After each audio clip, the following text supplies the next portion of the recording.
Thank you, Mr. Sharma. I now invite the Vice President of CTBUH, Sri Lanka, Architect Nirodha Gunadasa, to introduce the theme for the evening.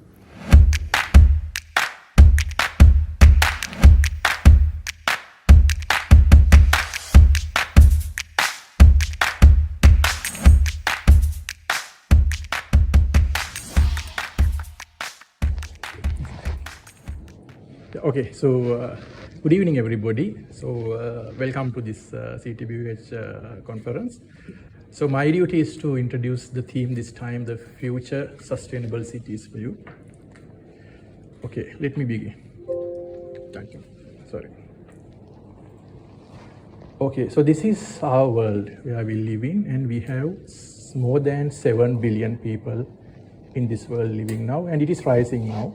And estimated that by 2100 there will be about 11 billion people here. Thing is it a problem? Yeah, it is a problem because according to the way these 7 billion people consume scarce resources today, right now we require 1.5 planets. We have only one planet, so that is one problem. So this graph shows the carbon emissions by nations. United Nations, one citizen emits 14.4 tons of carbon dioxide per annum. So that is the emission by US. And China, it is less low, but it is rising. India, and if you look at India and Africa, it is very low, but it is rising now. Everybody is going to be like Americans.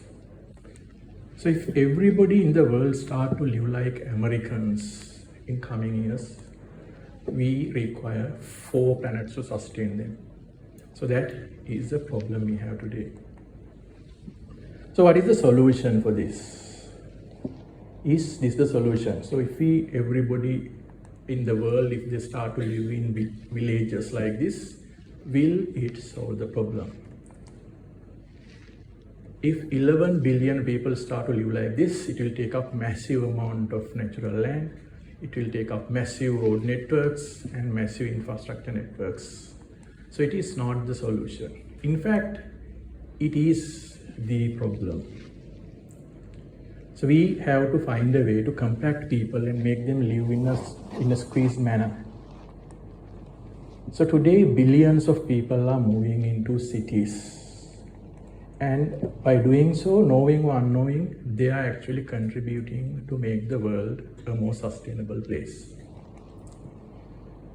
So mega cities of the world are at a tremendous growth today. So if you look at New Delhi, it is expected by 2025, New Delhi will have about 43% growth in comparison to what it is today.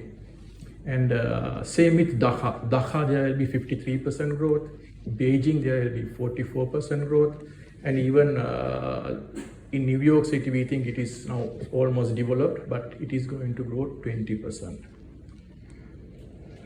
So this is how people lived in the world in cities. So 1980s, only about 39% of global population lived in cities. In numbers, it is about 1.7 billion. And 2015, we have more than half of the world population living in cities, and it is 3.9 billion. And it is expected by 2050, the world population, 6.4 billion will live in cities. It is almost the total number of people living in the world today. And 66% of the population will live in cities. So look at these numbers, 3.9 billion today, 6.4 billion in 2050. So by 2050, there will be 3 billion people living in cities. We need cities for 3 billion people. And almost it's a doubling of the global urban population. So this is the greatest force, although we don't notice it. So this is the greatest force in the world that is happening, and we have to face it. So unless we get this right, unless we get this urbanization right, all these climate solutions you're talking about are not going to save the planet Earth. So this is the major trend we have to attend to. And cities are not only becoming larger, today cities are becoming smart as well. So information is doing a major role. So difference between 1980 city and a city today, smart city today, is like the telephone in 1980s and a smartphone today. So that kind of a huge difference is there in smart cities.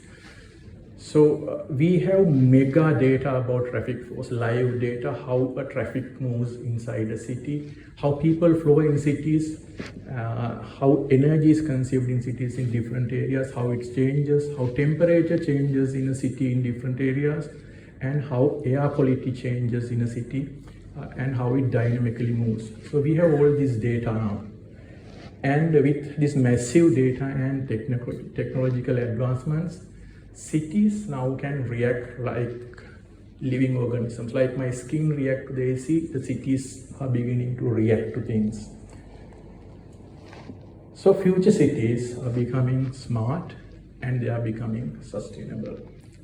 So that is our theme for today's session. Thank you.